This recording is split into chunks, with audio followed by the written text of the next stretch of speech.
কিভাবে আছে একজন একমাত্র মায়ের সন্তান, একজন সন্তানহারা বাবা হিসাবে, একজন সন্তান হিসাবে, একজন মা হিসাবে আসলে পরিবারের অবস্থা কি আমরা প্রত্যেকেই, যাদের সন্তান আছে প্রত্যেকেই জানি, প্রত্যেকেই বুঝি।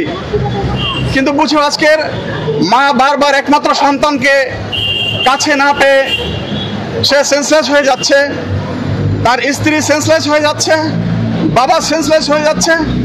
যার কথা ছিল 19 তারিখের পরে 20 তারিখে বাবা কিডনি অসুস্থ রোগী, অনেকে হসপিটালে নিয়ে যাবেন, কিন্তু সেই নেওয়া আর হয়নি। সে 19 তারিখ থেকে আমাদের মাঝে এখন পর্যন্ত নিখোঁজ রয়েছে। প্রশাসনের কাছে আমরা ধারে ধারে হন্য হয়ে ঘুরেছি, আমাদের সন্তান কোথায় আছে আপনারা একটু খুঁজে বের করুন।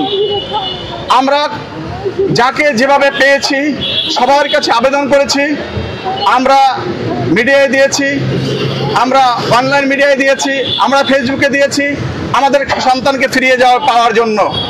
আমরা সবার কাছে আহ্বান জানাচ্ছি, দেশবাসীর কাছে আহ্বান জানাচ্ছি, আমরা যেন আমাদের সন্তানকে দ্রুত আমাদের মাঝে ফিরে পাই। একটা ফ্যামিলি যার সন্তান আছে সেই বুঝতে পারে আসলে সন্তানের কি জ্বালা, সন্তান হারানোর কি বেদনা, সন্তানকে দূরে রাখা। একটা জায়গায় হলো যদি কেউ বিদেশ থাকে তাহলে সান্ত্বনা থাকে যে আমার সন্তান বিদেশ আছে, কিন্তু আজকের বিদেশ নেই, দেশে আছে। কোথায় আছে, কোন জায়গায় আছে, বেঁচে আছে নাকি অন্য কিছু হয়েছে আমরা কিছুই বুঝতে পারছি না। দেশবাসীর কাছে আমাদের আকুল আবেদন, সাংবাদিক ভাইদের কাছে আমাদের আকুল আবেদন, যাতে করে আমরা দ্রুত সময়ের মধ্যে আপনাদের মাধ্যমে আমাদের সন্তানকে আমরা ফিরে পেতে পারি, সেই আহ্বান আপনাদেরকে জানাচ্ছি, সেই অনুরোধ আপনাদের কাছে আমরা রাখছি, বিনীত অনুরোধ যাচ্ছি। আজকের এই মানববন্ধন একটি সন্তানকে ফিরে পাওয়ার জন্য আকুল আবেদনের মানববন্ধন। আজকের এই মানববন্ধন আমরা তার মায়ের একটা সন্তানকে তার মায়ের কোলে ফিরে পাওয়ার আকুতি নিয়ে আজকের এই মানববন্ধন। আজকের এই মানববন্ধন আজকে তার স্ত্রীর কাছে তার স্বামীকে ফিরে পাওয়ার একটি আকুল আবেদন নিয়ে মানববন্ধন। সাংবাদিক বন্ধুগণ, আমরা জোর দাবি জানাচ্ছি আপনাদের মাধ্যমে সারা বাংলাদেশের মানুষ যেন জানতে পারে যে এক নাইমুর রহমান সিফাতকে খুঁজে পেতে আমরা সহযোগিতা পেতে পারি, সেই আশাবাদ আপনাদের কাছে ব্যক্ত করছি। কারণ হচ্ছে এতদিন হলো, আজকের 14টা দিন, 19 তারিখ থেকে আজ পর্যন্ত 14টা দিন পার হয়ে গেল, নির্ঘুম পরিবারে রাত কাটছে, দিন নাই রাত নাই। যখনই একটি পাতা পড়ে, যখনই একটি পাতা নড়ে, তখনই মনে হচ্ছে সিফাত আমাদের মাঝে ফিরে আসছে, কিন্তু না, আমরা দরজা খুললে আর সিফাতকে পাচ্ছি না। আমার মনে হয় যেন আমরা একটা স্বপ্ন দেখছি, একটা স্বপ্নের মধ্যে আছি। স্বপ্ন যেভাবে মনে হয় যেন স্বপ্নের মাধ্যমে মনে হয় যেন এই লোকটা আমরা কাছে পেয়েছি, কিন্তু সজাগ হয়ে আমরা আর দেখছি না। ঠিক পরিবারের অবস্থা এরকমই চলছে, পরিবারের অবস্থা এরকমই চলছে। আজকে 14টা দিন পর্যন্ত 2 সপ্তাহ পার হয়ে গেল। আমাদের আসলে ভাষা নেই, আমরা ভাষা হারিয়ে ফেলেছি। কি বলবো, কি বলে আপনাদেরকে অনুরোধ জানাবো, আসলে আমাদের ভাষায় মুহূর্তে আসছে না আমাদের।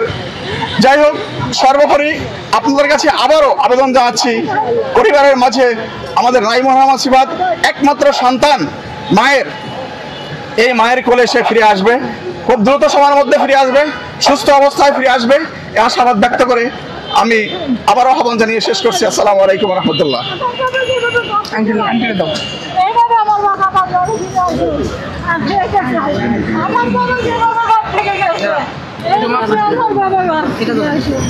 আমার বাবাকে আমি ফিরে চাই, আমি প্রশাসনের কাছে, সরকারের কাছে আমার আকুল আবেদন, আমার সন্তানটাকে চুষরিনে যেভাবে ঘর থেকে আমার সন্তান বাইরে হয়ে গেছে, এইভাবে যেন আমার ঘরে আনি আমার সন্তানটাকে আমার কোলে ফিরে দিয়ে যায়, আমার ঘরে ফিরে দিয়ে যায়।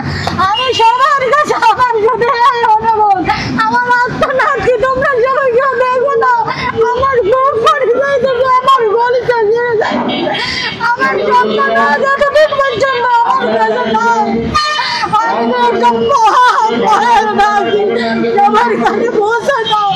আমরা তো পারো না খারাপের সন্তান, তোমাদের তো মা আছে এইভাবে, বাবারা রে, ও বাবারা, কোথায় আছে আমার সন্তান, ও কোথায় আছে আমার সন্তানকে, তোমরা সবাই সমবেত হয়ে আমার সন্তানটাকে খুঁজে আমার কোলে আনে দাও, আমার কোলে আনে দাও।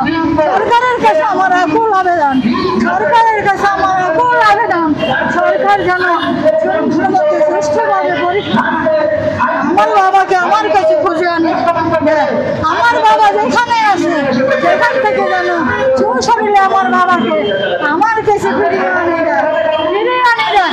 আমি সবার কাছে সাধারণ জনগণ থেকে শুরু করে সরকার পর্যন্ত সবার কাছে আমার এই আবেদন আমার বাবাকে আমার কাছে যেন ফিরিয়ে আনি দেয়। আমার বাবাকে যেন আমার কাছে দেয়। বাবা ও শিখা